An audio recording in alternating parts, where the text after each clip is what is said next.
오늘 은혜를 나눌 말씀은 창세기 18장 16절에서 33절 말씀까지입니다. 창세기 18장 16절에서 33절까지 말씀 봉독해 올리겠습니다. 그 사람들이 거기서 일어나서 소돔으로 향하고 아브라함은 그들을 전송하러 함께 나가니라.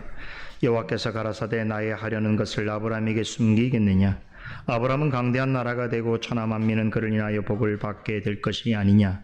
내가 그로 그 자식과 건속에게 명하여 여호와의 도를 지켜 의와 공도를 행하게 하려고 그를 택하였나니 이는 나 여호와가 아브라함에게 대하여 말한 일을 이루려 함이니라. 여호와께서 또 가라사대 소돔과 고모라에 대한 부르짖음이 크고 그 죄악이 심히 중하니 내가 이제 내려가서 그 모든 행한 것이 과연 내게 들린 부르짖음과 같은지 그렇지 않은지 내가 보고 알려 하노라. 그 사람들이 거기서 떠나 소돔으로 향하여 가고 아브라함은 여호와 앞에 그대로 섰더니 가까이 나아가 가로되 주께서 의인을 악인과 함께 멸하시려나이까?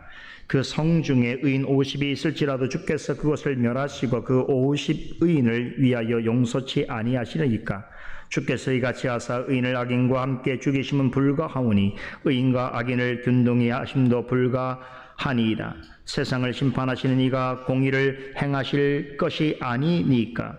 여호와께서 가라사대 내가 만일 소돔 성중에서 의인 50을 찾으면 그들을 위하여 온 지경을 용서하리라. 아브라함이 말씀하여 가로되 티끌과 같은 나라도 감히 주께 구하나이다. 50의인 중 5인이 부족할 것이면 그 5인 부족함을 인하여 온 성을 멸하시리이까? 가라사대 내가 거기서 45인을 찾으면 멸하지 아니하리라. 아브라함이 또 고하여 가로되 거기서 40인을 찾으시면 어찌 하시려나이까? 가라사대 40인을 인하여 멸하지 아니하리라. 아브라함이 가로되 내 주여 노하지 마옵시고 말씀하게 하옵소서. 거기서 30인을 찾으시면 어찌 하려나이까? 가라사대 내가 거기서 30인을 찾으면 멸하지 아니하리라. 아브라함이 또 가로되 내가 감히 내게 주께 구하나이다. 거기서 20인을 찾으시면 어찌 하시려나이까? 가라사대 내가 20인을 인하여 멸하지 아니하리라. 아브라함이 또 가로되 주는 노하지 마옵소서. 내가 이번만 더 말씀하리이다. 거기서 10인을 찾으시면 어찌 하시려나이까? 가라사대 내가 10인을 인하여도 멸하지 아니하리라. 여호와께서 아브라함과 말씀을 마치시고 즉시 가시니 아브라함도 자기 곳으로 돌아갔더라. 아멘. 창세기 18장 강의를 시작하면서 18장 이후로 아브라함의 생애는 새로운 국면을 맞이한다라고 말씀을 드렸습니다. 창세기에서 아브라함에 관한 말씀은 12장에서 시작되는데 그로부터 17장까지는 아브라함으로 되어가는 여정을 전하고 있습니다. 이 과정에서 아브라함은 주로 하나님과의 관계에서 갈대아 우르에서 불러내신 하나님을 알아가고 배워갑니다. 그러다가 17장에 99세가 되던 해에 하나님으로부터 열국의 아버지란 뜻의 아브라함이라고 하는 새 이름을 받고 말씀에 따라서 할례를 행한 후부터 그의 삶과 신앙의 새로운 변화가 나타나는데 18장에 들어서는 이전보다 한층 성숙한 모습을 보입니다.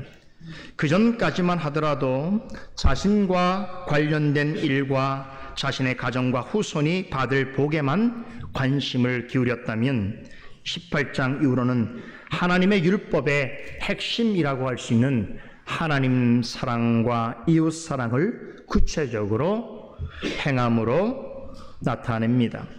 18장의 그 대표적인 사례가 두 가지 언급되었죠. 첫째는 아브라함이 자신의 장막을 방문한 낯선 손님들을 극진하게 환대한 일이고, 둘째는 오늘 중점적으로 살펴본 내용인데요. 소돔과 고모라를 향한 하나님의 심판 계획을 전해 듣고는 그곳에 사는 사람들과 그 도시를 위하여 중보 기도한 일입니다. 이처럼 아브라함의 생애 후반부가 시작되어지는 18장에 들어서자마자 하나님과 이웃에 대하여서 성숙한 성도의 자태를 드러내고 있습니다. 이는 하나님께서 아브라함을 부르신 후로 많은 일들 속에서 그를 양육하시고 훈련시키신 그러한 실제적인 열매라고 할 수 있습니다. 말씀드린 대로 오늘은 아브라함의 신앙의 장성함을 보여주고 있는 두 번째 예로 소돔과 고모라를 향한 하나님의 예고의 말씀과 또 그에 관한 아브라함의 중보 사역에 관해서 살펴보도록 하겠습니다. 장소와 관련해서 볼 때에 창세기 18장은 크게 두 부분으로 나눌 수 있습니다. 1절에서 15절까지는 아브라함의 장막 안에서 일어난 일을 기술하고 있습니다. 그리고 16절에서 33절까지는 아브라함의 장막을 벗어난 일을 기록하고 있습니다. 하지만 모세는 18장의 전반부인 1절에서 15절과 후반부인 16절에서 33절까지의 말씀을 의도적으로 연결시키고 있습니다. 과연 그러한가? 두 가지 사례를 생각해 봅니다. 전반부 이야기는 낯선 손님들이 아브라함의 장막에 도착한 내용으로 시작하고 있지요. 그에 반해서 후반부는 이들이 아브라함의 장막을 떠남으로 이야기를 시작하고 있습니다. 아브라함의 행적을 중심으로 보자면 18장 전체 이야기는 마므레 숲을 근처에서 시작됩니다. 아브라함이 손님들을 처음 만났을 때에 그는 마므레 상수리 나무 아래에 있었습니다. 그런데 오늘 마지막 구절인 33절을 보면 18장의 모든 이야기는 아브라함이 다시 마므레 상수리 나무가 있는 곳으로 돌아오는 내용으로 마칩니다. 18장 전체가 매우 놀라운 구조의 방식으로 기록되어 있다는 것입니다. 한 가지 더 비교하면 전반부에서 아브라함은 주인의 입장에서 지나가는 손님들을 친절하게 맞이하고 대접하는 일에 집중하지요. 그럼에도 다소 수동적으로 하나님의 전하시는 말씀을 듣고 또 하시는 질문에 응답하는 태도를 유지합니다. 그러나 후반부에서는 그의 모습이 확연히 달라집니다. 하나님께 자신의 의견을 적극 개진하고 다른 이들의 문제를 해결하기 위해서 하나님께 직접 구하기도 합니다. 중재자와 중보자로서의 적극적인 행보를 보입니다. 이전에 볼 수 없었던 모습이지요. 이것은 과거에 비해 그의 신앙이 한 단계 성장했음을 알려주고 있습니다. 동시에 그를 구별하여 부르신 이유와 아브라함에서 아브라함으로 계명해 주신 목적이 그의 삶을 통해서 보다 선명하게 나타나고 있음을 말해주고 있습니다. 자, 이런 부분을 기억하면서 오늘 본문 속으로 들어가 보도록 하겠습니다. 오늘 본문은 아브라함의 장막을 방문한 분들이 아브라함과 그의 아내 사라를 위한 사역을 마무리하시고 이제 다음 목적지를 향해서 길을 떠나려 하는 장면으로 시작합니다. 이분들의 다음 기착지는 소돔이었습니다. 16절에 그 사람들이 거기서 일어나서 소돔으로 향하였다라고 전하고 있습니다. 우리 한글 성경에서는 소돔을 향한다라고 하는 말로 번역이 되어 있습니다만 원문 성경에 보면 소돔 쪽으로 얼굴을 향했다라고 기록되어 있습니다. 모세는 하나님과 두 천사가 다음 기착지를 향하여 나아가고자 일어설 때에 그들의 얼굴이 소돔 땅을 향하고 있었다라고 전하고 있습니다. 이 말 속에는 그곳을 향하는 세 분의 특별히 하나님의 심정을 반영해 주고 있습니다.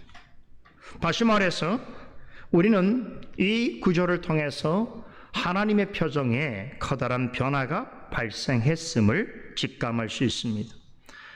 아브라함의 장막을 찾아오셔서 그들과 함께 하시는 동안 하나님의 표정은 시종 온화하고 유쾌해 보였습니다.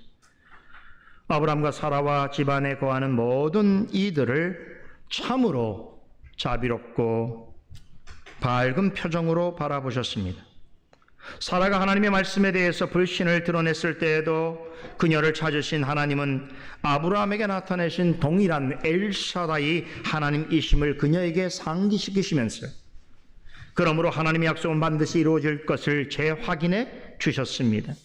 이처럼 불신과 거짓으로 잘못을 범한 사라를 향해서도 하늘의 위로와 축복을 베풀어 주셨습니다.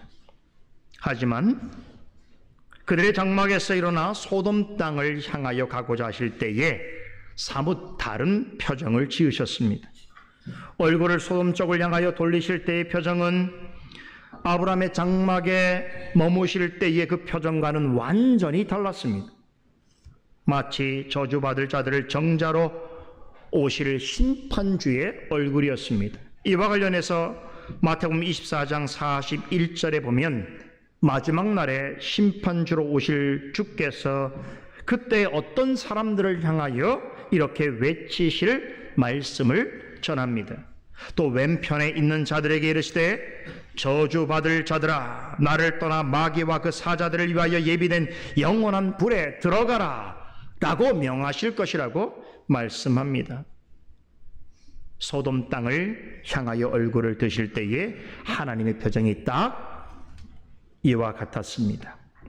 하나님의 택하신 자녀들을 향해서는 한없이 크신 긍휼과 사랑의 눈빛으로 바라보시지만 완악하고 패역한 마음으로 죄악 중에 거하기를 기뻐하는 자들을 향하여서는 진노의 눈초리로 바라보십니다. 여러분 기억해야 합니다. 하나님은 영생을 주시는 구원자이기도 하시지만 동시에 영벌을 주시는 심판주이기도 하시다는 것을 잊지 말아야 합니다. 아브라함의 장막 안에 거하는 자들에게는 다시 말해서 하나님의 영원한 언약 가운데 있는 자들은 한없이 다정하고 부드러운 표정으로 대하시지만 소돔과 고모라 성의 사람들처럼 하나님과 그분의 말씀을 끊임없이 대적하면서 돌이킴의 기회조차 걷어차 버리고 온갖 죄악에 빠져 지내는 자들을 향하여서는 진노의 얼굴로 대하십니다. 이들은 마지막 날에 자신의 면전에서 진노의 표정으로 영원한 저주와 형벌을 선포하실 그 심판주의 얼굴을 바라보게 될 것입니다. 생각만 해도 무서운 일입니다. 그런데 진노 가득한 얼굴로 소돔을 바라보시는 중에도 아브람과 사라를 대하시는 표정은 그대로였습니다. 이윽고 아브람은 하나님과 두 천사를 전송하기 위하여 같이 장막을 나섭니다. 마치 오래된 친구를 배웅하듯 세 분을 따라 나섭니다. 유대 전승에 보면 아브람은 헤브론 북동쪽에 있는 카피 바누케라고 하는 곳까지 꽤 멀리 동행했다라고 합니다. 사랑하는 이와 헤어지기 싫어하는 연인처럼 아브람은 조금이라도 하나님 곁에 있고자 하는 마음으로 손님들과 함께 집을 나섰습니다. 아브람은 헤어지는 마지막 순간까지도 하나님에 대하여 극진한 존경과 경의를 표했습니다. 하나님은 이러한 아브람의 태도를 무척 기뻐하셨습니다. 사무엘상 2장 30절에 이르기를 하나님께서는 이렇게 말씀하십니다. 나를 존중히 여기는 자를 내가 존중히 여기고 나를 멸시하는 자를 내가 경멸하리라. 하나님은 당신을 존귀하게 대하는 자를 존귀 여기신다 약속하십니다. 그 다음 여정을 위해서 떠나시는 하나님과 천사들과 헤어지는 순간까지 극진하게 대하면서 먼 곳까지 따라 나선 아브라함을 하나님 역시 극진히 여기시는 마음을 숨김없이 드러내십니다. 그리하여 아브라함에게 나의 하려는 것을 너에게 숨기겠느냐라고 하는 말씀으로부터 시작해서 하나님의 은밀한 비밀한 계획을 그에게 알려주십니다. 그 내용이 오늘 보면 17절에서 19절에 기록되어 있습니다. 흥미로운 사실은 어떤 신학자들은 바로 이 17절에서 19절까지의 이 세 구절은 내용의 흐름상 어울리지 않는 것이라 생각합니다.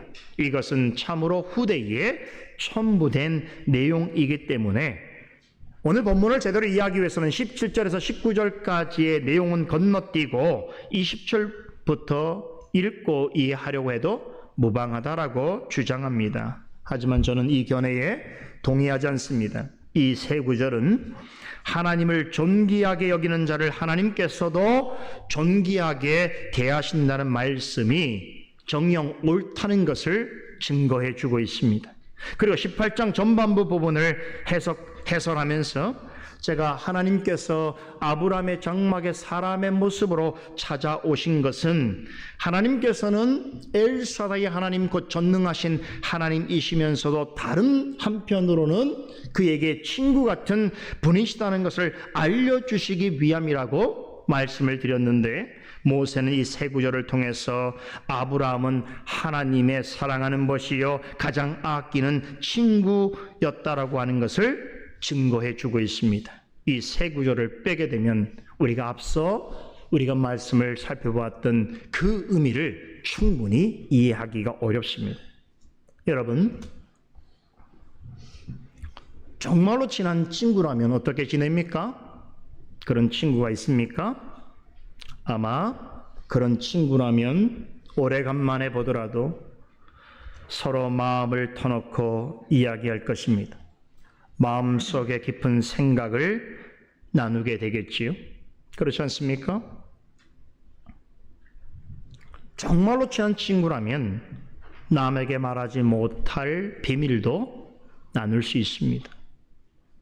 아브라함은 성경에 나오는 수많은 인물 중에서 유일하게 하나님의 벗이라고 소개된 사람입니다. 하나님은 그런 아브라함이 소돔을 향하여 가는 어느 곳까지 따라 나섰을 때에 내가 너희에게 무엇을 숨기겠느냐라고 하시면서 하나님의 속생각을 들려주셨습니다. 그를 친구라고 생각하지 않으셨다면 할 수 없는 말씀입니다. 하나님께서 말씀해 주신 것은 먼저 아브라함과 그의 후손들의 미래에 관한 내용이었습니다. 본문 18절은 이에 대해서 아브라함은 강대한 나라가 되고 천하 만민은 그를 인하여 복을 받게 될 것이 아니냐라고 하는 말씀이었다라고 전합니다. 하나님은 아브라함에게 너는 반드시 크고 강한 나라를 이룰 것이며 땅 위에 있는 많은 사람들이 너로 인하여 복을 얻게 될 것이다 라고 하셨습니다. 자, 그런데 이 말씀은 여기서 처음 나오는 말씀이 아니지요.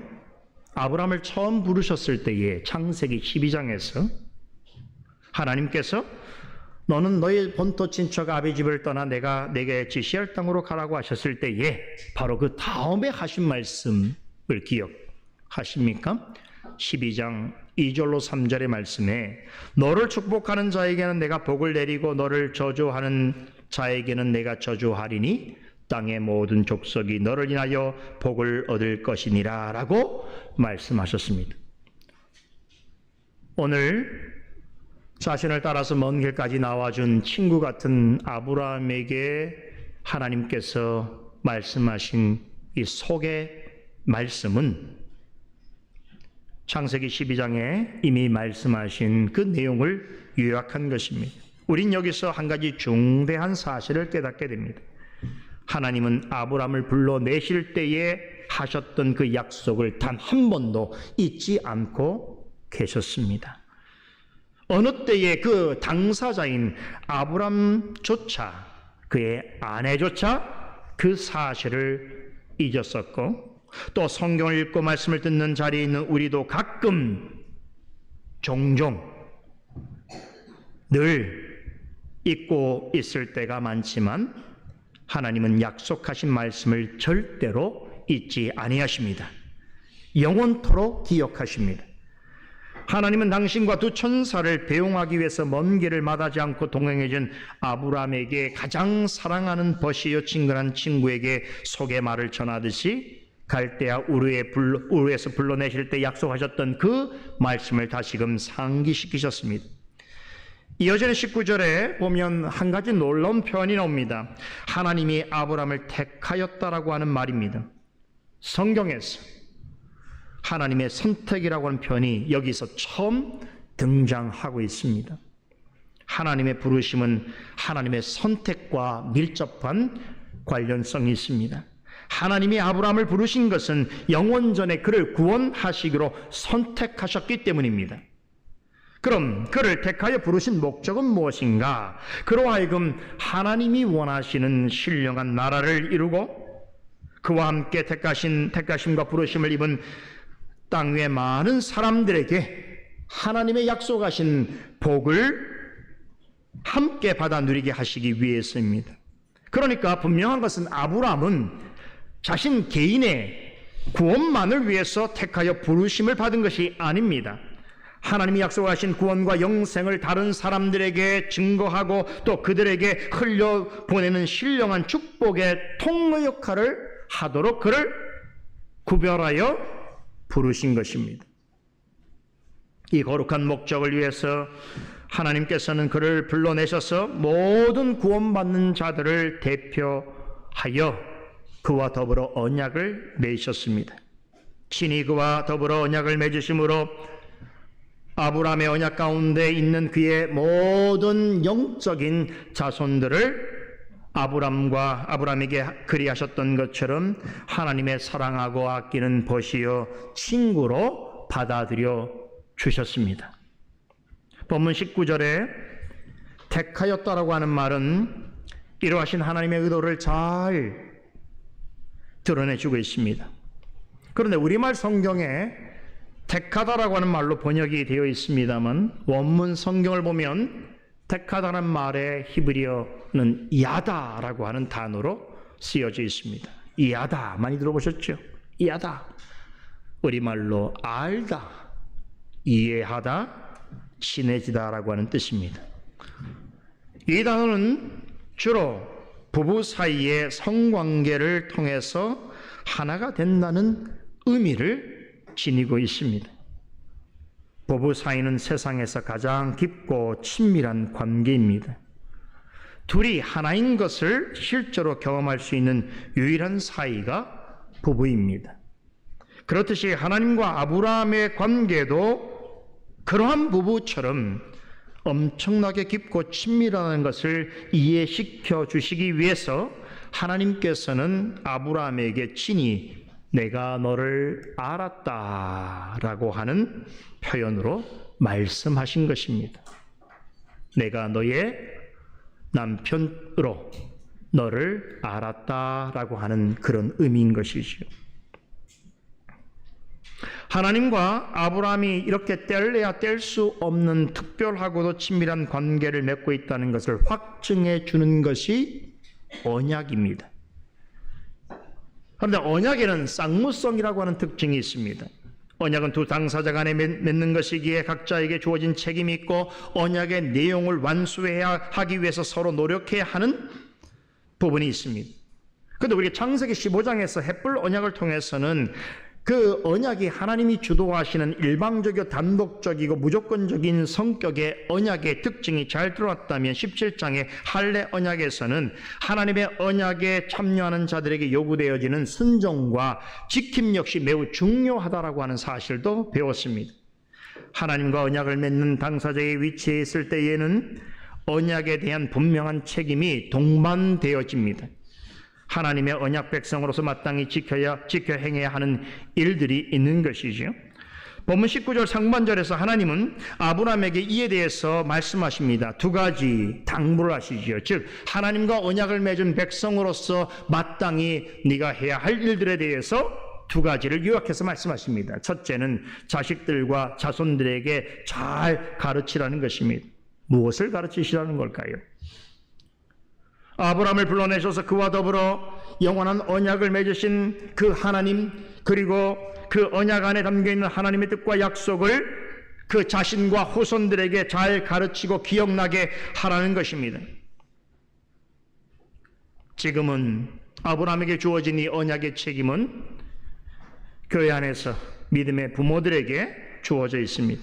믿음의 부모들은 성경에서 전하는 하나님의 약속의 말씀이 자녀들을 통하여 다음 세대로, 그 다음 세대로 대대로 이어지도록 자녀들에게 하나님의 약속의 말씀을 철저하게 가르쳐야 하는 의무를 지니고 있습니다. 이 거룩한 일을 감당하도록 믿음의 부모는 가정 안에서 세 가지의 직분을 받은 자로 있습니다. 곧 제사장이요, 선자요, 왕으로서의 사명을 받고 있다는 것을 기억하셔야 합니다. 특히나 믿음의 가정에서 가장에게는 가족의 죄를 대신 아뢰고 가족이 하나님과 화목할 수 있도록 돕는 제사장과 가족에게 하나님의 말씀을 전하고 가르치는 선지자와 가족이 하나님의 백성으로서 안전하게 살아갈 수 있도록 지키고 보살피는 왕으로서의 직무와 사명이 맡겨져 있습니다. 이 부분은 남성도 모임을 통해서 제가 계속해서 강조해서 말씀드리는 부분이지요. 모든 믿음의 가정의 부모에게 주어진 것이기도 하지만 특별히 가정의 머리요, 믿음의 가장에게 요구되어지는 영적인 직분과 직무입니다. 참 이 부분만 생각하더라도 시간이 없다는 얘기를 할 수 없지요. 내가 집에서 할 일이 없다. 가족에게 내가 무엇을 해야 될지 모르겠다라고 하는 말을 할 수가 없는 것이, 어쩌면 자신이 가지고 있는 직업이나 사회적 지위나 그 외에 어떤 일보다 더 중요한 일이 바로 이것입니다. 자식과 자손들에게 하나님의 약속의 말씀을 가르치고 기억나게 하는 것, 그로서 영적으로 주어진 제사장이요, 선자요, 왕으로서의 직무를 바르게 감당하는 것, 이것이 중요합니다. 이 중요한 사명을 잘 감당하기 위해서라도 믿음의 부모들과 믿음의 가정의 가장은 늘 겸손하게 하나님께 나와서 은혜와 도우심을 구하고 또 자신이 먼저 믿음의 본된 삶을 살기 위하여 애를 써야 하는 것입니다. 둘째로 언약의 백성으로서 실천해야 하는 일은 하나님의 도와 의와 공의를 지키는 것입니다. 우리 개역성경은 여호와의 도를 지켜 의와 공도를 행하게 하려고라고 번역하고 있습니다. 여기서 여호와의 도는 하나님의 가르침을 뜻합니다. 쉽게 말하면 하나님이 아브라함에게 전해주신 당신의 뜻과 약속을 그의 자식들과 후손들에게 가르쳐 지키게 하라는 것이지요. 그 중에서도 특별히 하나님의 의와 공도, 이 공도는 공의를 얘기합니다. 이것을 강조합니다. 의와 공도는 거룩하고 공의로우신 하나님의 속성입니다. 자, 그런데 우리는 여기서 한 가지 질문을 하게 됩니다. 그렇다면 왜 하나님의 여러 가지 속성 중에서 특별히 이 부분에서 하나님의 의와 공의를 강조하시는 것인가? 이것은 이제 이어서 나오는 소돔과 고모라와 관련된 하나님의 특별한 뜻을 알려주시고 이해시켜 주시기 위해서입니다. 앞서 말씀드린 것 같이 아브라함은 하나님의 구원의 복을 천하 만민에게 전하고 그들에게 이것을 흘려보내는 자로서 택하심과 부르심을 받았습니다. 이것을 보증해 주시기 위해서 아브라함과 영원한 언약을 맺으셨습니다. 하나님은 언약을 통해서 당신의 말씀에 순종하는 자는 아브라함에게 약속하신 언약의 축복을 받아 누리게 될 것을 이미 알리셨습니다.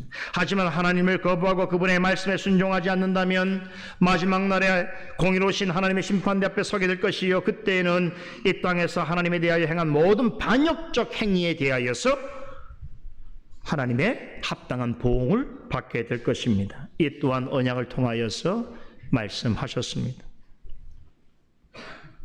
본문 20절부터 나오는 소돔과 고모라에 관한 이야기는 이렇게 하나님은 참으로 공의로우신 분이시기에 하나님을 대적하고 불순종하는 자는 반드시 심판을 피하지 못할 것이라고 하는 사실을 구체적으로 가르쳐주는 예인 것입니다. 하나님은 두 천사를 소돔 땅으로 보내시기 전에 친구로 여기시는 아브라함에게 그곳에서 곧 일어날 일에 대하여서 은밀한 하나님의 계획을 알려주셨습니다.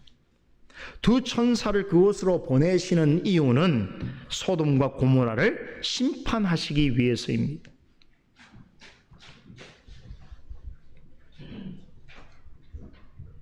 그곳에서 일상적으로 행해지는 죄악들은 하나님이 보시기에 너무나 심히 무겁고 중하여 결코 하나님의 심판을 피할 수 없는 상황에 이미 다다래 있었습니다.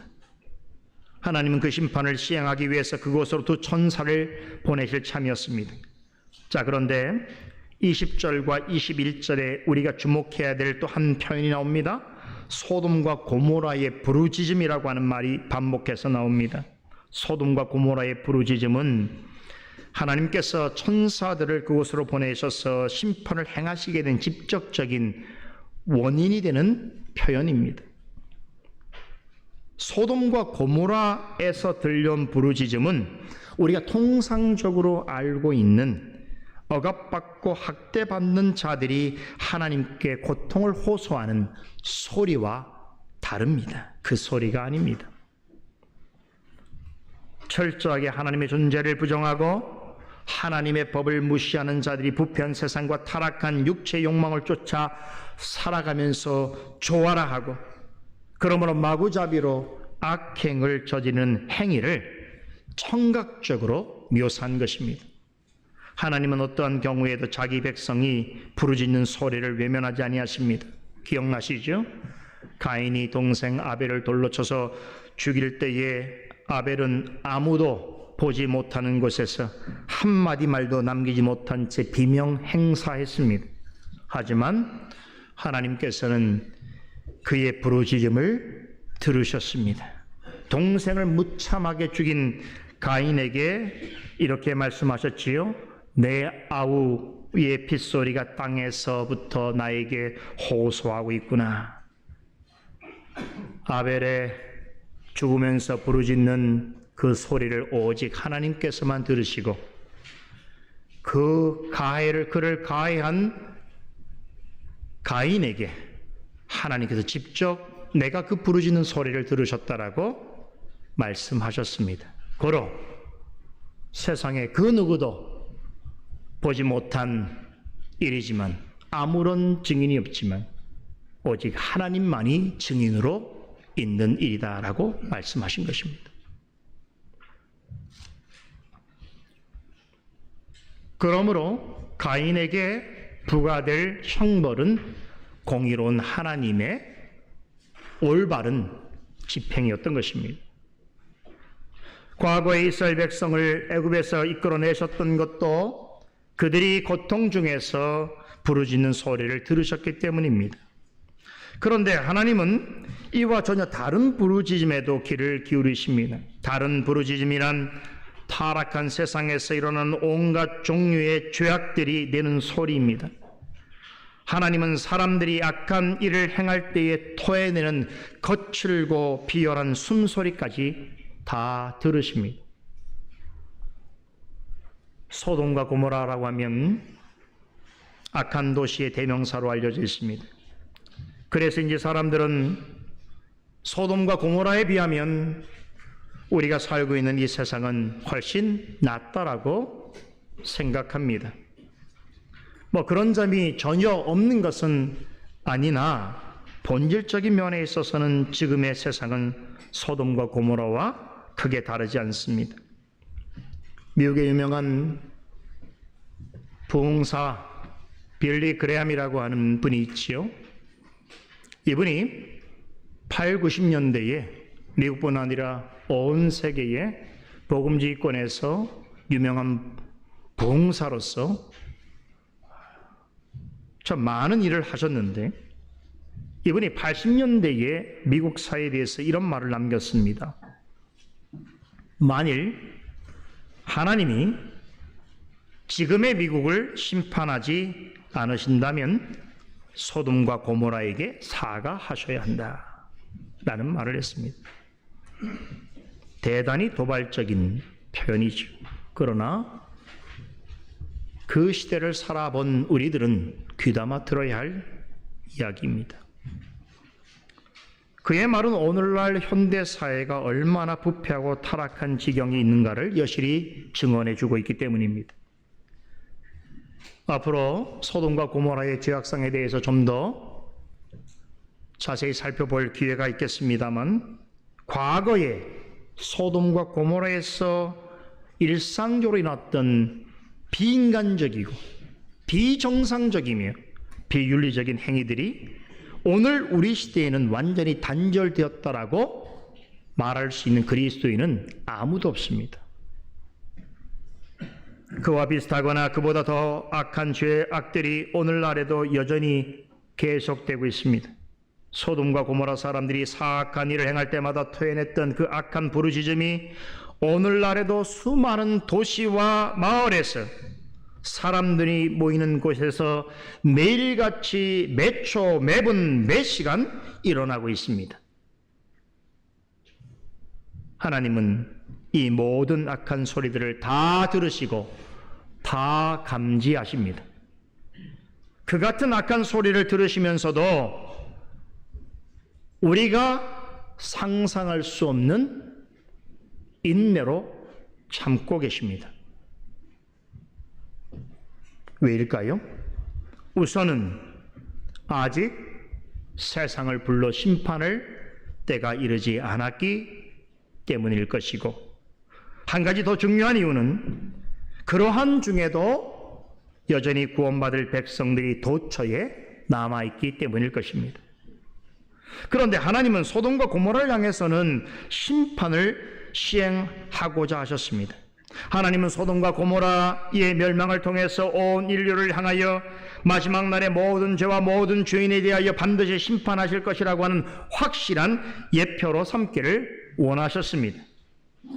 아브라함으로 하여금 이 진리를 깨닫고 그것을 자신의 자녀들과 후손들에게 가르쳐 전하기를 원하셨습니다. 그런데 아브라함은 이러하신 하나님의 뜻을 충분히 이해하지 못했습니다. 하나님이 언제부터 이런 계획을 가지고 계셨으며 어느 때부터 그들의 부르짖음에 귀를 기울여 오셨는지 그는 알지 못했습니다. 한 가지 흥미로운 점이 있습니다.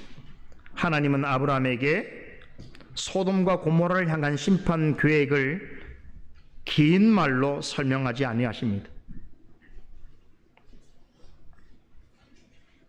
단지 그곳에서 악을 행하는 자들의 부르짖음이 심히 크고 그들의 죄악이 대단히 중하다는 말씀과 함께 그것이 사실이라는 것을 이미 확인하셨다는 말씀만 전합니다. 21절에 내가 이제 내려가서 그 모든 행한 것이 과연 내게 들린 부르짖음과 같은지 그렇지 않은지 내가 보고 알려 하노라 라고 하신 말씀의 의미가 이것입니다.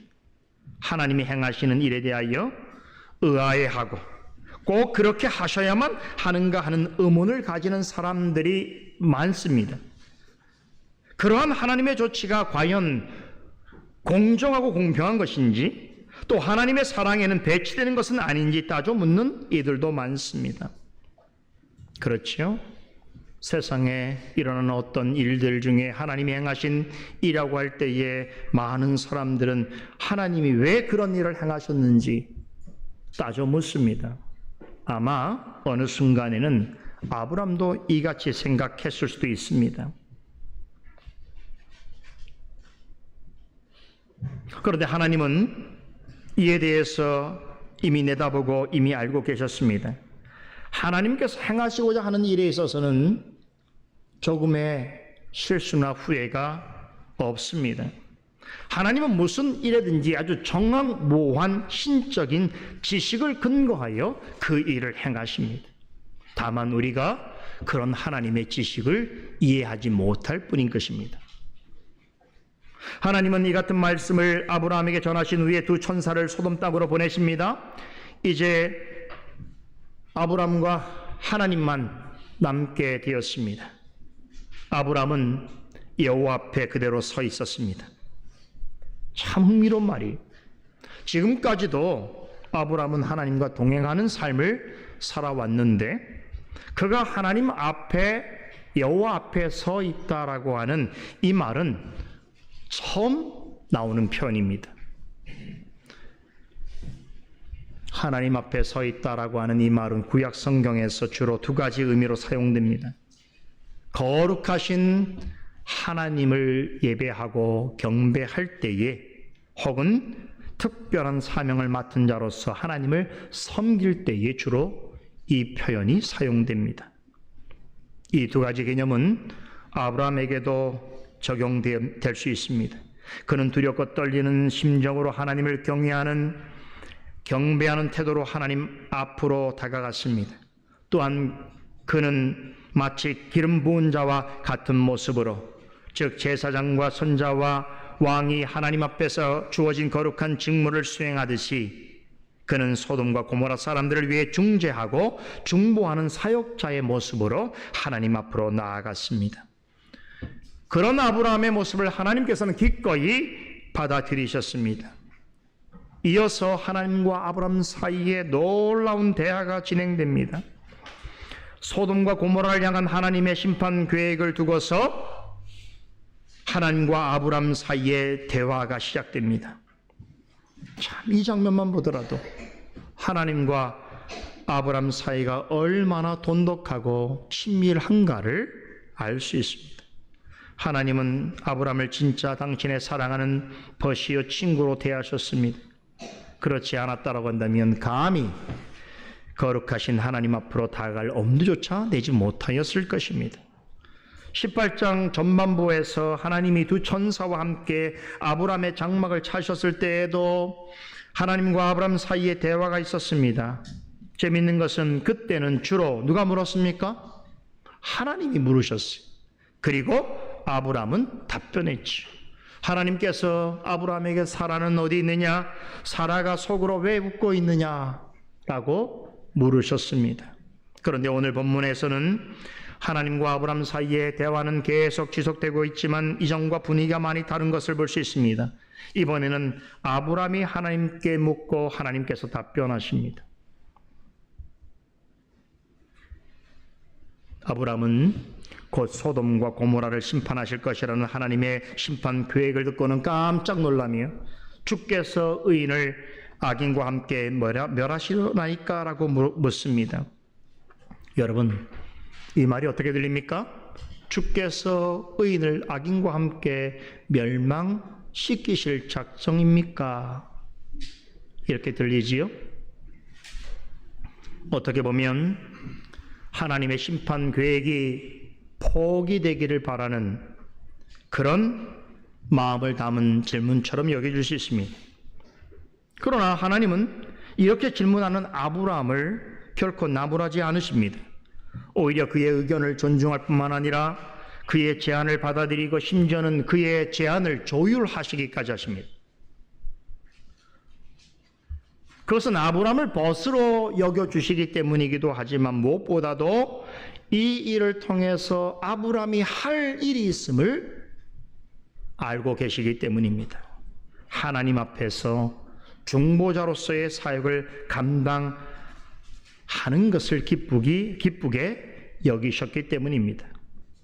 앞서도 잠깐 언급했습니다만 12장에서 17장에서 아브라함의 관심은 오직 자신과 자신의 가족에게만 집중되어 있었습니다. 18장 이전까지는 오직 자신과 자신의 가족과 자손들에게 주어질 축복에만 마음을 두었습니다. 하지만 이제는 달라졌습니다.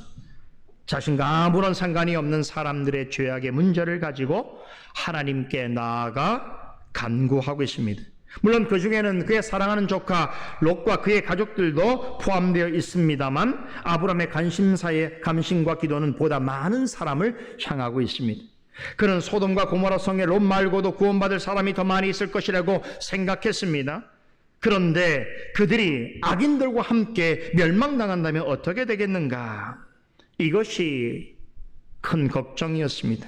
만약에 그 도성에 있는 의인들이 하나님이 내시는 재앙에 의하여 악인들과 함께 멸망한다면 그것은 하나님의 공의에도 적합하지 않을 뿐 아니라 하나님이 자신더러 자손들에게 하나님의 의와 공의를 가르쳐 지키게 하라고 하신 그 말씀에도 부합하지 않는 이라고 그는 생각했습니다.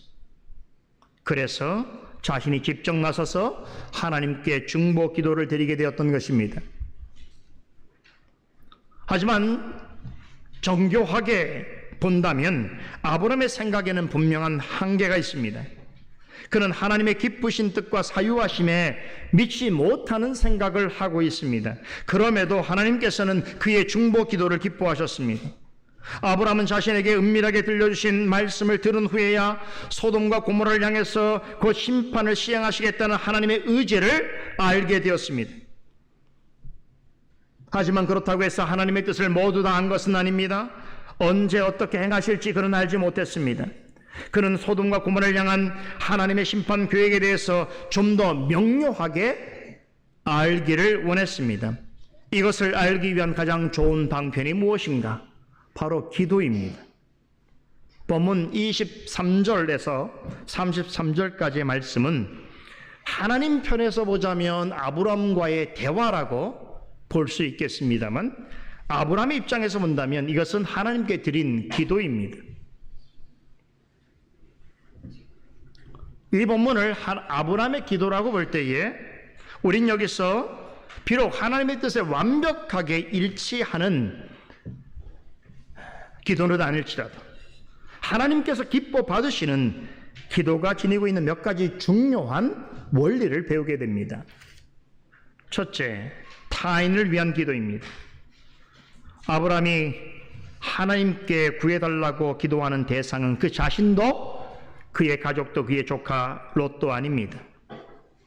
소돔과 고모라와 그 도성에 살고 있는 사람들입니다. 만나본 적도 없는 사람들을 위하여 간구하고 있습니다. 아브라함은 소돔 도시의 부패함과 소돔 사람들의 사악함에 대해서 이미 잘 알고 있었습니다. 그런 까닭에서인지 하나님이 소돔과 고모라에 대한 부르짖음이 크고 그 죄악의 심이 중하다고 말씀하셨을 때에 그 내용이 구체적으로 무엇인지에 대하여 대묻지 않았습니다. 소돔과 고모라 성이 어떠한지를 그는 이미 알고 있었기 때문입니다. 아브라함은 롯이 소돔 땅으로 이주하기 전부터 그 땅 사람들에 대해서 알고 있었습니다. 그래서 롯이 그 땅을 선택하였을 때에 그것으로부터 좀 더 먼 곳으로 이동했습니다. 그런데도 그는 하나님의 심판 계획을 듣자 소돔과 고모라 사람들을 위하여 기도를 시작합니다. 소돔 땅에 머무르고 있는 조카 롯을 염두한 것이기도 하겠으나 아브라함은 롯뿐만 아니라 그 사람들을 위하여서 심판을 면해 주시기를 간절히 간구했습니다. 죄는 미워해하나 죄인은 불쌍히 여겨주시기를 바라여 기도했던 것입니다. 이것은 예수님께서 우리에게 가르치시고 모범을 보이신 기도입니다. 주기도문에 우리에게 죄 지은 자를 사하여 준 것 같이 우리의 죄를 사하여 주옵소서라고 하는 이 기도를 기억하시지요? 죄는 미워해야 합니다. 하지만 하나님의 은혜로 죄 사함을 받고 회개함으로 돌아오도록 죄 지은 자들에게 자비와 사랑을 베풀 수 있어야 합니다. 하나님은 죄인을 용서하고 하나님 품으로 돌이키게 하는 기도를 참으로 기뻐하십니다. 예수님은 지금도 하늘 우편 보좌에서 죄인인 우리를 위하여 중보 기도하고 계십니다. 그러기에 우리가 하나님 앞으로 담대히 나아갈 수 있는 것입니다. 하나님께서 나의 죄를 사하여 주신 것 같이 우리도 나에게 죄 지은 자를 용서해 주시기를 기도할 수 있는 것입니다. 하나님은 아브라함이 그러했듯이 다른 사람을 위하여 그들의 영혼과 구원을 위하여 간구하는 것을 무척 좋아하십니다. 둘째, 분별 있는 기도입니다. 아브라함은 소돔과 고모라에 있는 모든 사람을 무조건 다 구원해달라고 떼쓰듯이 기도하지 않았습니다. 그의 기도는 그 땅에 남아있을 의인들에게 집중되었습니다. 아브라함은 하나님의 기쁘신 뜻을 다 이해할 수는 없었지만 적어도 하나님은 의인을 악인과 함께 멸하지 않으시라는 것을 믿어 의심치 않았습니다. 그 의인들 중에는 조카 롯과 같이 하나님의 은혜를 입고 있는 자들이 있을 것이라고 믿었습니다. 그렇지요? 세상에는 의인과 악인이 함께 섞여 삽니다. 가라지와 알곡이 함께 자라나고 있습니다. 아브라함은 소돔과 고모라 땅에도 그러할 것이라고 예상했습니다. 그러므로 25절에 언급된 것처럼 하나님은 의인과 악인을 결코 동등하게 대하지 않을 것이라고 하는 믿음을 가지고 있었습니다. 어떻게 이런 생각을 가질 수 있었을까요? 하나님은 공의로우실 뿐 아니라 세상을 심판하실 때에도 공의를 행하실 것이라고 믿었기 때문입니다. 다시 말해서 하나님은 사람과 같지 않아서 절대로 어떤 잘못이나 실수를 행하지 않을 것이며 나중에 후회가 될 일을 행치 아니할 것이라고 하는 확신을 가지고 있었습니다. 이렇게 아브라함은 말씀에 근거한 분별력을 가지고 기도하기 힘썼습니다. 이와 관련해서 한 가지 더 생각해 볼 것이 있습니다. 아브라함은 하나님이 소돔과 고모라를 심판하시는 목적과 그곳 사람들의 악함을 평가하시는 하나님의 기준에 대하여서는 어떤 물음도 제기하지 않았다는 것입니다. 궁금하지만 묻지 않았습니다. 하나님이 가지신 비밀한 뜻을 다 알아야만 기도할 수 있는 것이 결코 아닙니다. 하나님의 오묘한 뜻은 우리에게 있어서는 논쟁의 대상이 아닙니다. 하나님의 숨겨진 뜻은 우리의 불평의 대상도 될 수 없습니다. 하나님이 하고자 하시는 일의 궁극적인 목적이 무엇인지 알 수 없다고 해서 기도할 수 없다거나 그것이 기도에 방해가 된다라고 하는 것은 참으로 커다란 잘못이고 오산입니다. 아브라함은 왜 하나님이 소돔과 고모라를 심판하려 하시는지에 대해서는 묻지 않았습니다. 그것은 하나님의 정하신 뜻이자 하나님이 행하고자 하시는 의지인 것으로 알았기 때문입니다.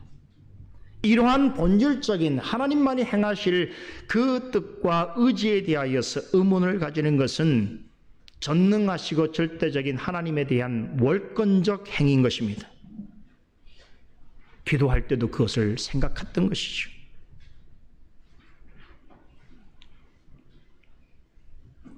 그래서 여러분, 우리가 가지고 있는 의문과 의아함, 궁금증이 다 해소되지 않는다고 하더라도 말씀에 대한 분별력을 가지고 기도한다면 얼마든지 하나님이 받으시기 합당한 기도를 드릴 수 있음을 믿어 의심치 않기를 바랍니다.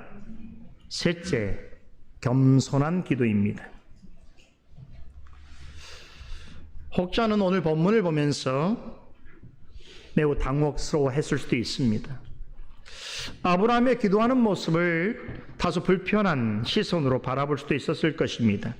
주께서 의인을 악인과 함께 멸하시려니까라고 하는 물음으로 시작해서 계속 이어지는 물음들이 마치 하나님의 뜻에 대해서 도전장을 내밀고 나아가서 하나님을 압박하는 듯한 모습으로 비춰질 수 있기 때문입니다. 이것이 우리 번역의 한계예요. 우리말로 하나님의 뜻을 전하는 데 있어서의 한계입니다. 그러나 이것은 또한 오해이기도 합니다. 아브라함은 이 기도를 드리는 내내 자신에 대해서 깊이 자각하고 있었습니다. 그 자신이 어떤 존재인가? 27절을 보세요. 자신에 대해서 뭐라고 고백하고 있습니까? 티끌과 같은 나라고 말합니다. 그리고 31절에서는 그럼 내가 감히 내 주께 고하나이다 라고 하지요. 앞에 있는 30절에서도 내 주여 노하지 마옵소서라고 간청합니다. 아브라함은 지금 이 기도를 하면서 자신의 무가치함과 자신의 무지함에 대해서 철저하게 자각하고 있습니다. 티끌과 같은 인생이 엘샤다이 전능하신 하나님 앞에 무엇을 간구하는 것 자체가 기적 같은 일이라는 것을 인식하고 있는 것이에요. 그래서 이 아브라함의 기도를 보게 되면 누구의 기도가 생각납니까? 욥의 기도가 생각이 나요. 욥이 하나님 앞에 자신을 나는 벌레 같은 자요 구더기 같은 인생이 없나이다. 나의 이해하지 못하는 것을 하나님께서 알려주시옵소서. 그토록 큰 시련 속에서 몸부림치면서 하나님의 뜻을 물었지만 여전히 자신에 대해서는 티끌과 먼지와 벌레 같은 인생으로 고백했던 욥을 기억하게 되는 것입니다. 여러분, 아브라함과 욥과 같이 믿음에 있어서 가장 위대한 단계와 그 수준에 이르렀다고 우리가 판단하는 사람들도 하나님 앞에 나아갈 때에 자신의 모습에 대해서 어떻게 고백합니까? 하나님 앞에서 티끌과 먼지처럼 비천하고 더럽고 연약하고 마치 죽은 자와 같은 존재로 생각했습니다. 그리고 그들은 실제로 그렇게 고백했습니다. 나의 기도를 받으시는 하나님은 티끌과 먼지 같은 죄인과는 무한한 질적 차이와 무한한 간격을 지니신 거룩하신 절대자이십니다. 그런 하나님 앞에서 아브라함은 무엇을 구할지라도 자신은 하나님 앞에서 티끌 같은 존재인 것을 인정했습니다. 하나님의 뜻을 묻고 구하는 기도를 하더라도 행여라도 내가 이 기도를 통하여 하나님을 불쾌하게 만드는 것은 아닐까? 나의 무지와 불신으로 인하여 하나님을 역겹게 하는 일이 발생하지는 않을까? 하나님의 뜻을 거스르면서 내 주장만 앞세우고 나의 생각을 고집하는 모습으로 비춰지지 않을까라고 하는 거룩한 두려움과 조바심을 가지고 하나님 앞으로 나아가게 되었던 것입니다. 하나님이 우리를 친구같이 대해주신다고 해도 하나님의 깊으신 뜻을 헤아리고 크신 지혜를 구하는 일에 있어서는 겸손한 모습으로 나아가야 하는 것입니다. 행여 하나님은 나의 친구시다라고 하는 개념을 잘못 이해하게 되면 자칫 기도할 때에 이러저러한 잘못과 실수를 범하게 될 수도 있습니다. 하나님은 사람 같은 친구가 아니시지요.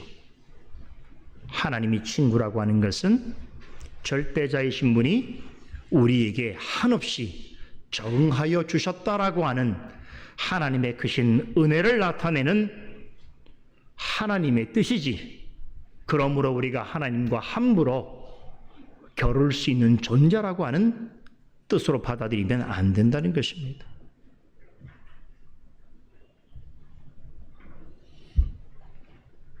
그러기에 우리가 기도할 때 어떻게 해야 되는가? 어떻게 기도해야 될까요?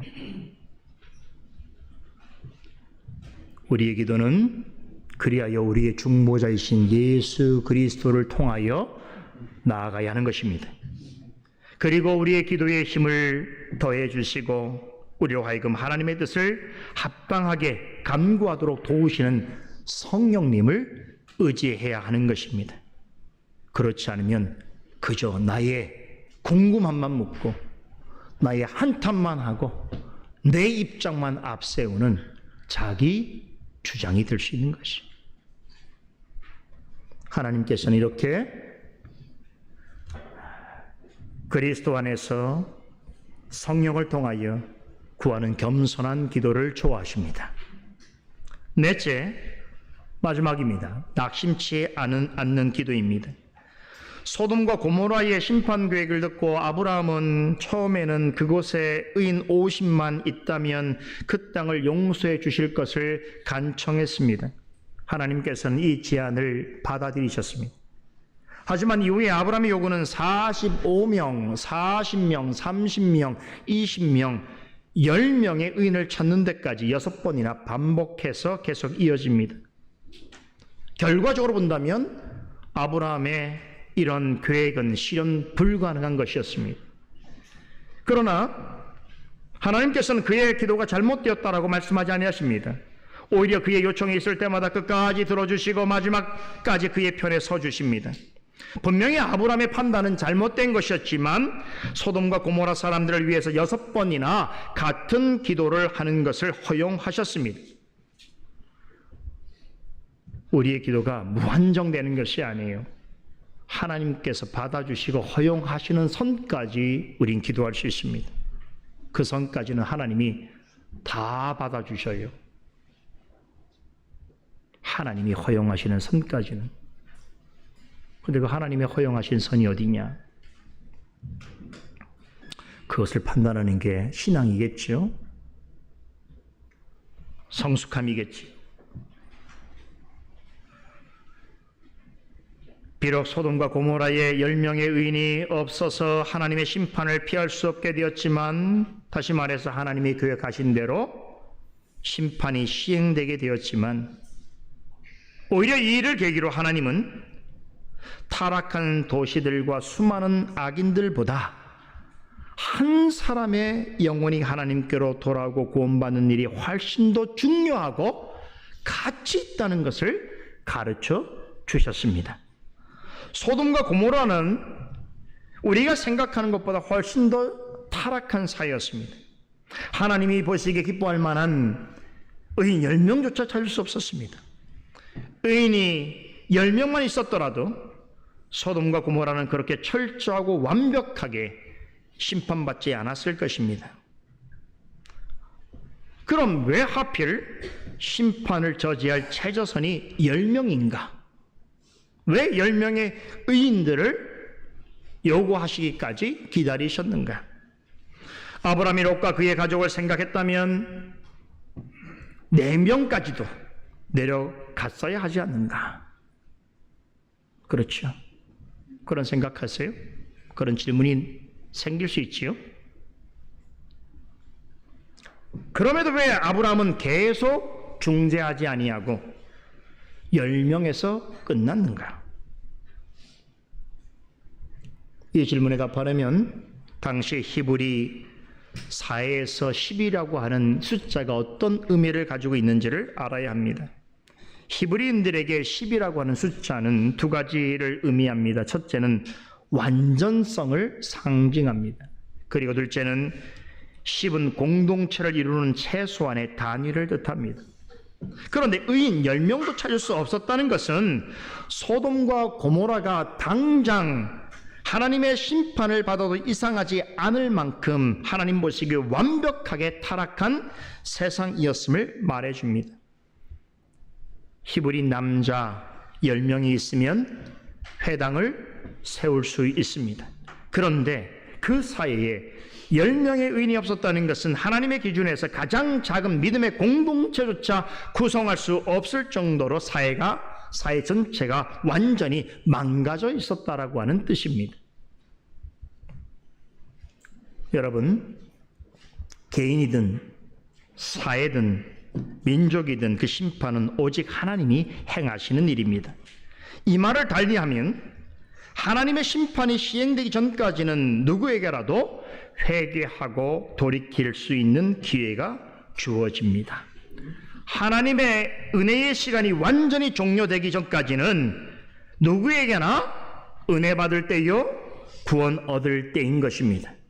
지금 우리는 그러한 때를 살아가고 있습니다. 그러게 할 수만 있다면 사람들의 영혼 회복과 구원을 위해서 간구하되 낙심하지 말고 기도해야 하는 것입니다. 마지막 때를 살아가는 성도라면 아브라함의 기도를 배워야 합니다. 아무리 세상이 타락하고 사회가 병들어 있어도 하나님의 말씀이 전파되어지고 있고 하나님의 은혜를 베푸시는 일이 중단되지 않는 한 성도는 죄인들이 죄에서 돌이켜 하나님께로 돌아오도록 말씀을 전하고 그들을 위해서 기도해야 될 이유와 명분이 있는 것입니다. 마지막으로 아브라함의 기도를 통해서 깨닫게 되는 한 가지 중요한 사실을 나누면서 오늘 강서를 마무리하도록 하겠습니다. 의인 10명만 있었다면 소돔과 고모라는 그와 같이 멸망하지 않았을 것입니다. 의인 10명이 없어서 결국 심판을 피하지 못했습니다. 이 말은 당시 소돔과 고모라에 살았던 거의 모든 사람이 하나님이 보시기에 악한 삶을 살았다라고 하는 의미입니다. 하나님을 참되게 믿고 따르는 사람은 거의 없었다는 뜻이기도 하지요. 그런데 이 소돔과 고모라의 미래와 운명과 관련해서 절대적으로 결정적인 영향을 끼치는 사람은 누구였는가를 생각해 봐야 됩니다. 그것은 그곳에 살고 있는 절대 다수의 악인들이 아니었습니다. 그것은 하나님 모시기에 합당한 소수의 의인이었습니다. 바로 이 소수의 의인은 타락한 세상에 살면서도 하나님 앞에서 말씀과 기도로 거룩해지기를 소망하는 남은 자들입니다. 하나님의 관점에서 전체 사회와 전체 공동체를 보존하는 것은 하나님을 믿지 않는 절대 다수가 아닙니다. 그 시대와 역사 속에서 하나님을 믿고 따르는 소수의 남은 자들로 인하여서 그들이 살아가는 사회와 공동체가 하나님 앞에서 유지되는 것입니다. 소돔과 고모라에 요구하신 10명의 의인은 악에 찌든 세상과 부패한 사람들의 사회가 멸망하지 않고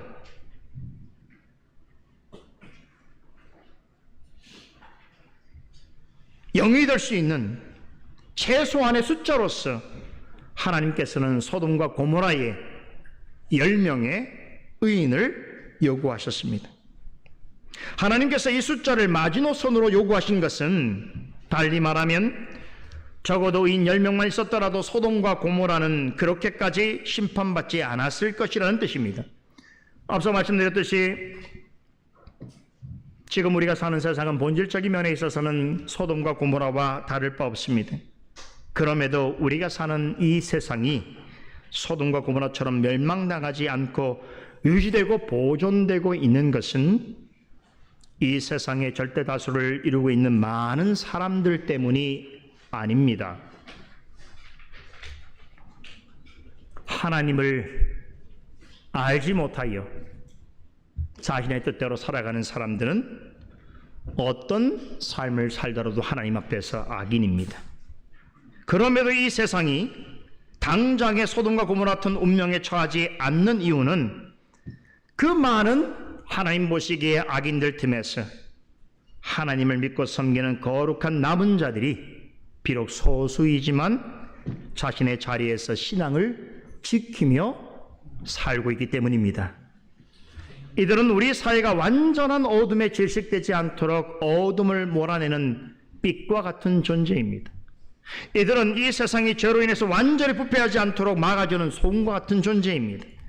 이들 때문에 소돔과 고모라 같은 세상이라도 여전히 하나님이 주시는 좋은 것을 받아 누리고 있는 것입니다. 여러분 기억하십시다. 요셉 때문에 보디발의 집과 애굽은 크게 번창했습니다. 바울 때문에 그와 함께 로마로 향하던 배를 타고 가던 이방인들이 큰 폭풍을 만난 중에도 다 건짐을 받았습니다. 예수 그리스도라고 하는 유일한 한 분 의인으로 인하여 셀 수 없이 많은 죄인이 구원을 얻었습니다.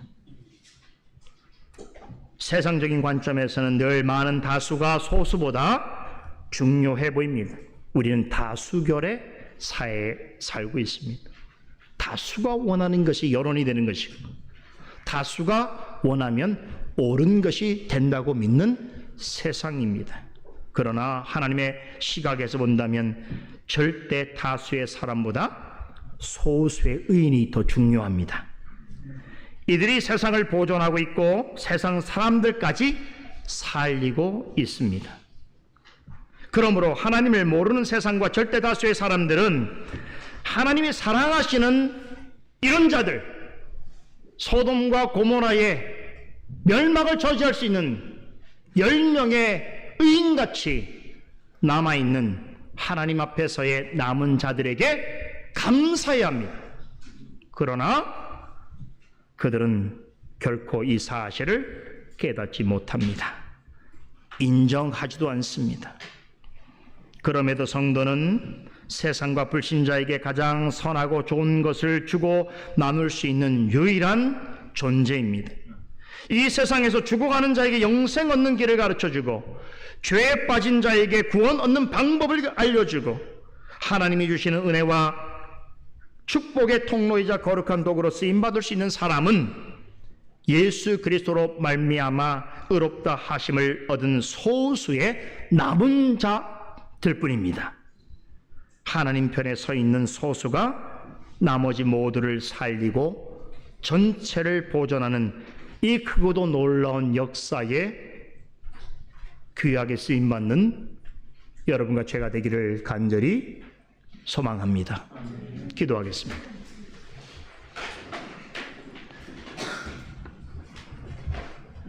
존귀하신 하나님, 성경에서 가장 오래된 역사의 일을 증거해 주는 창세기 말씀을 통하여 모든 일의 시작과 근본에 대하여 알게 하실 뿐만 아니라 그 이후로 진행된 모든 역사 속에 나타난 우리 인생에게 이루어질 수 있는 모든 일들에 대하여서 하나하나 그 본질과 그 의미가 무엇인지를 가르쳐 주시니 감사를 드리옵나이다. 그러므로 하나님의 영원한 지혜와 진리가 되는 하나님의 말씀은 영원한 것이며 또한 그 말씀을 믿고 의지하며 살아가는 자들은 영원한 하나님의 백성이 됨을 깨닫게 하여 주심을 감사드리옵나이다. 오늘도 이 말씀을 우리가 들었습니다. 각자 형편에서 깨달은 바를 마음에 잘 두고 새기게 하여 주시고 하나님은 나의 작은 개인의 삶에서뿐만 아니라 모든 세계와 전체 세상에 대하여서도 우리가 다 알지 못하는 너무나 크고도 놀라운 계획을 가지시고 하나님 뜻에 합당하게 운영해 가시는 줄 믿사오니 그 하나님을 존중하고 나아갈 때에 그 하나님으로부터 존귀함을 받는 우리가 될 줄로 믿습니다. 오 하나님, 그러한 인생으로 우리의 삶이 계속될 수 있도록 지켜주시옵소서. 우리의 간구와 기도에 하나님의 뜻을 완전히 파악하지 못하여 드리는 일이 있을지라도 주여 주께서 허용하신 일에 환하여서 우리의 기도를 들어주시고 가장 좋은 것으로 답하여 주시옵소서. 감사드리며 예수님의 이름으로 기도드리옵나이다. 아멘.